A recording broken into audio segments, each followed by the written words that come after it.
आईने हिंदी के एक नए एपिसोड में आपका स्वागत है, जहां आपके लिए लेकर आते हैं इंडियन डिफेंस की कुछ प्रमुख अपडेट्स को। और पहले हम बात करने वाले हैं लाइट कॉम्बैट एयरक्राफ्ट तेजस से संबंधित एक रिपोर्ट के बारे में, जो कि निस्संदेह काफी ज्यादा राहत की खबर है। आप सबको पता है कि तेजस को इंडिजनाइज करने का हर संभव प्रयास भारत में किया जा रहा है, जिसके अंतर्गत एक के बाद एक जो बड़े इनोवेशन है वो हमें देखने को मिल रहे हैं। उद्देश्य एक ही है कि जो इंपोर्ट डिपेंडेंसी है उसको पूरी तरीके से खत्म कर दिया जाए।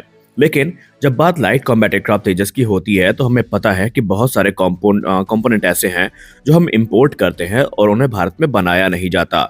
लेकिन अब भारत में उनमें से हर प्रत्येक कंपोनेंट को चिन्हित किया जा रहा है और उसको इंडिजनाइज करने का ना सिर्फ प्रयास किया जा रहा है बल्कि कार्य की शुरुआत ऑलरेडी हो चुकी है। और इसी क्रम में एक बड़ी अपडेट आ रही है भारत के ऑर्डिनेंस पैराशूट फैक्ट्री, जो कि कानपुर में स्थित है, वहां से। भारत की ऑर्डिनेंस पैराशूट फैक्ट्री कानपुर के द्वारा एक नए कार्य की शुरुआत हो चुकी है, जहां पर वो लाइट कॉम्बैट एयरक्राफ्ट तेजस को ध्यान में रख करके एक स्वदेशी इजेक्शन पैराशूट को विकसित कर रहे हैं, जो कि हमारे पायलट्स की मदद करेगा किसी विषम परिस्थिति में एयरक्राफ्ट से इजेक्ट करने के लिए। क्योंकि आप सबको पता है कि एयरक्राफ्ट काफ़ी हाई स्पीड पर उड़ते हैं और ऐसे में अगर कोई विषम परिस्थिति आती है, कोई मैल फंक्शन होता है या कोई तकनीकी खराबी आती है, तो ऐसे में पायलट्स की सेफ्टी के लिए बेहतर यही होता है कि वो एयरक्राफ्ट से इजेक्ट कर जाएं। लेकिन उस हाई स्पीड पे जो हमारे पैराशूट है उनको इतना कैपेबल होना चाहिए कि जो फोर्स है और दूसरी चीज़ें हैं उनको ये विथ स्टैंड कर सके और पायलट की सेफ्टी को इंश्योर कर सके। अभी तक अगर हम इंडियन आर्म फोर्सेस की बात करें तो ये पूरी तरीके से इम्पोर्टेड जो इजेक्शन पैराशूट है इन पर डिपेंडेंट थी, जो कि सेफ्टी के लिए काफ़ी ज़रूरी तो थे, लेकिन भारत के लिए ये काफ़ी महंगे भी पड़ रहे थे। और इसी ज़रूरत को चिन्हित करते हुए aerial delivery research and development establishment यानी ADRDE के द्वारा एक इनिशिएटिव की शुरुआत करी जाती है, जो कि defence research and development organisation की संगत संस्था है।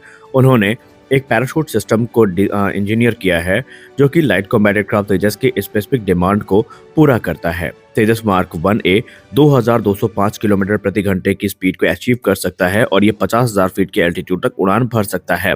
तो ऐसे में इन पैराशूट्स को इस प्रकार से इंजीनियर किया जाता है कि ये इन कंडीशंस में भी सेफली पायलट को लैंड करवाने में सक्षम हो। पैराशूट सिस्टम को बनाने के लिए भी स्पेशल कंपोनेंट्स का यूज़ किया जाता है और इन कंपोनेंट्स में ड्यूरेबल मटेरियल्स का यूज़ होता है, जैसे कि स्टील, एल्यूमिनियम और टाइटेनियम एलॉयज। अगर हम सीट की बात करें तो इसको खुद carbon fibre reinforced polymer composite key सहायता से बनाया जाता है, जो कि अपने स्ट्रेंथ और लाइट वेट प्रॉपर्टीज़ के लिए जानी जाती हैं। सीट कुशन की बात करें, हार्नेस की बात करें या अदर पार्ट्स की बात करें तो ये फायर रिटार्डेंट मटेरियल्स होते हैं, जो कि पायलट की सेफ्टी को इंश्योर करते हैं पोस्ट इजेक्शन के दौरान।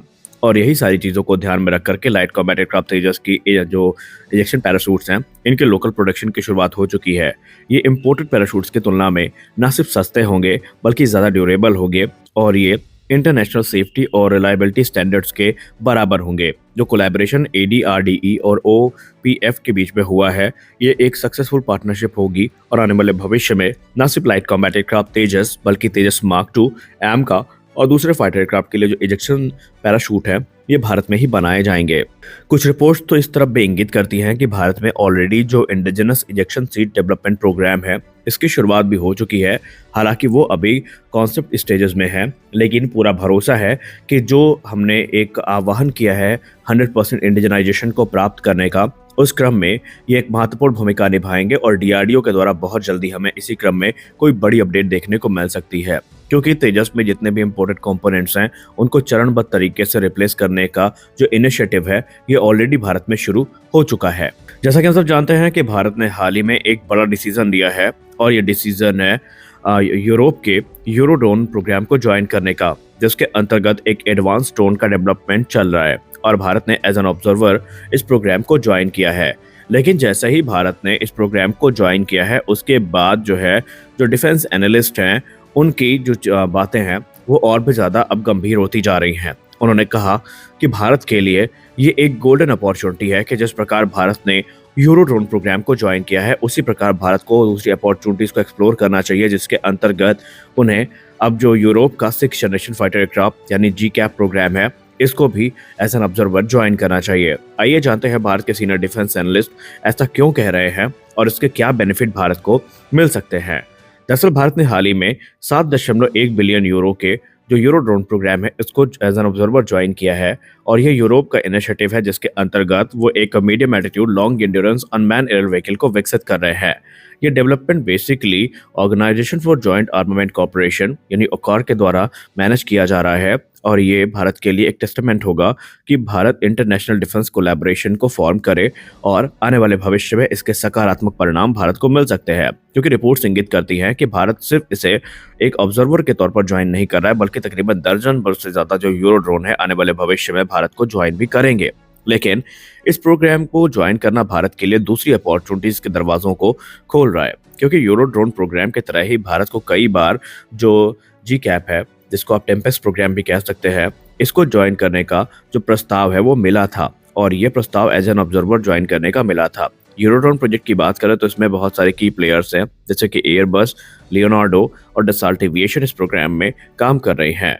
और उनका उद्देश्य यही है कि यूरोप की जो निर्भरता है नॉन यूरोपियन ड्रोन सिस्टम पे उसको कम किया जा सके और इंटेलिजेंस, सर्विलेंस और टारगेट एक्विजिशन, रिकॉनेसेंस जैसे मिशन को एग्जीक्यूट करने के लिए इंडिजिनस सिस्टम को विकसित किया जा सके। भारत भले ही यहाँ पर ऑब्जर्वर स्टेटस के साथ है, लेकिन भारत को जो डिफेंस टेक्नोलॉजी पोर्टफोलियो है इसका बहुत बड़ा फायदा मिलने वाला है। क्योंकि अगर हम बात करें इस प्रोग्राम की तो भारत के पास अपॉर्चुनिटी है कि भारत 6th generation fighter jet programme को भी ऑब्जर्वर के तौर पर ज्वाइन कर सकता है, जिसको यूके, जर्मनी जैसे देशों के द्वारा आगे बढ़ाया जा रहा है। अगर भारत जीकैप प्रोग्राम को ज्वाइन करता है, जहां पर यूके, जापान, इटली और जो दूसरे देश है ये कोलैबोरेशन में काम कर रहे हैं, जिसमें जर्मनी भी शामिल है, स्पेन भी शामिल है, तो भारत को जो फर्स्ट हैंड एक्सपोजर है लेटेस्ट एविएशन टेक्नोलॉजी का ये मिल सकता है।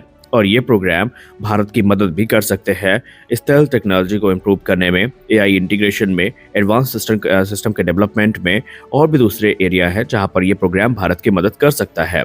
भारत इन प्रोग्राम को ऑब्जर्व करने के बाद न सिर्फ अपनी वेस्टर्न एलाइज के साथ टाइज को मजबूत कर सकता है, बल्कि जो टेक्नोलॉजी ट्रांसफर है, को डेवलपमेंट अपॉर्चुनिटीज है, इनका एक्सेस भी भारत को मिल सकता है। क्योंकि इस प्रकार का अलायंस आने वाले भविष्य में भारत का जो इवॉल्विंग जियोपॉलिटिकल लैंडस्केप है उसके लिए काफ़ी इंपॉर्टेंट होगा, जब हम बात करते हैं भारत की जो राइवलरी है चाइना से उसको देखते हुए। अब अगर हम बात करें ऑब्जर्वर स्टेटस की, अगर भारत को मिल जाता है तो भारत न सिर्फ इस टेक्नोलॉजी का एक्सेस पाएगा बल्कि भारत को खुद एक अंदाजा हो जाएगा कि उनका जो advance medium combat aircraft programme है उसको कैसे एक्सेलरेट किया जा सकता है और कैसे उसमें जो 6th जनरेशन टेक्नोलॉजीज हैं वो ऐड की जा सकती है। हालांकि ऑब्जर्वर स्टेटस का मतलब बिल्कुल भी नहीं है कि जो देश को एज एन ऑब्जर्वर ज्वाइन कर रहा है वो एयरक्राफ्ट को ले ही लेगा या उसको टीओटी मिल ही जाएगी, लेकिन संभावनाएं काफ़ी ज़्यादा होती है कि इस प्रकार के टेक्नोलॉजीज के एक्सेस आमतौर पर इन देशों के लिए काफ़ी आसान बन जाते हैं। तो ये भारत के लिए एक बड़ी अपॉर्चुनिटी है। आपको क्या लगता है, भारत को programme as an observer join करना चाहिए या नहीं? आप अपनी राय कमेंट सेक्शन में ज़रूर दीजिए। तो आज के इस वीडियो में बस इतना ही। मिलते हैं अगले वीडियो में कुछ और अपडेट्स के साथ। तब तक के लिए जय हिंद।